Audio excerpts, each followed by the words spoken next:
এই কচিকণ্ঠের আসর তোমাকে চুয়াডাঙ্গা জেলা শাখার উদ্যোগে মূলত আমেরিকান একটা সংস্থা কচিকণ্ঠের আসর আমেরিকা থেকেই ডাইরেক্ট টাকাটা বা চিকিৎসা বাবদে আমরা তোমার সেই আবেদনের প্রেক্ষিতে আমরা তোমাদেরকে সেই টাকাটা তোমার হাতে তুলে দিলাম।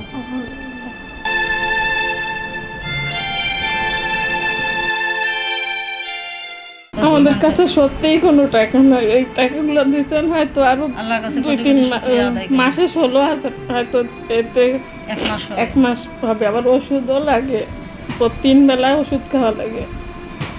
1 মাস হয়তো ভালোভাবে আমার যাবে। সবসময় মনে মনে টেনশন করি, বলি আল্লাহ আমি কোথায় এত টাকা পাবো, বা আমি আর কয়দিন বাঁচবো, বা 1 বছর না 2 বছর জানি না, কিন্তু এত টাকা আমার কে দিবে প্রতি মাসে? এত তো আমার ইনকাম নাই। যে টাকায় কাজ করে পায় তো সংসারই চলে না। আল্লাহর কাছে দোয়া করে যারা টাকা দিচ্ছে, যাদের মাধ্যমে পাইছে, তাদের যেন আল্লাহ সুখে রাখে, ভালো রাখে, শরীর সুস্থ রাখে তাদের, এইটাই আমাদের কামনা। মা দিতে পারছে, শুধু টাকার অভাবে কিডনি নেওয়া সম্ভব না। আমাদের তো এত টাকা নাই। আপনারা যদি কেউ সাহায্যের হাত বাড়ান তাহলে হয়তো আমার মার কিডনি নিয়ে হয়তো আরও কিছুদিন বাঁচতে পারবো। জানি না আল্লাহ কতদিন দুনিয়ায় আমার জন্য রিজিক রাখছে। আল্লাহ সাহায্য করবে, মানুষের সাহায্যে আল্লাহ যে নাদের আনছে, আমরা ভাবি নাই কোনোদিন আপনারা আসবেন।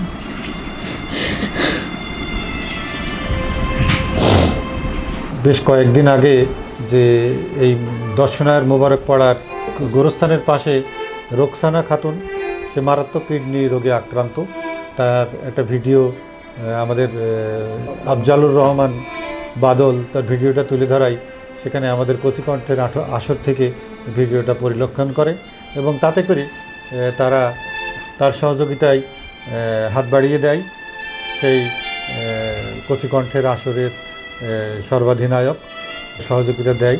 আমরা সেই সহযোগিতা, তার সেই অনুদানটুকু আমরা তার কাছে পৌঁছে দিলাম রোকসানার কাছে। সে নিতান্তই একজন গরিব মানুষ, তার সহায় সম্বল কিছুই নেই, তার এই বসতটুকু ছাড়া আর কিছুই নেই। তো তারপরেও তার 2টি কিডনি নষ্ট। আমরা চাই আল্লাহ যেন তাকে রক্ষা করে, তাকে বাঁচিয়ে দেয়, তাকে তার এই রোগ থেকে যেন সে মুক্তি পায়, এই কামনা করব। এবং কচিকণ্ঠের আসরকে অসংখ্য ধন্যবাদ।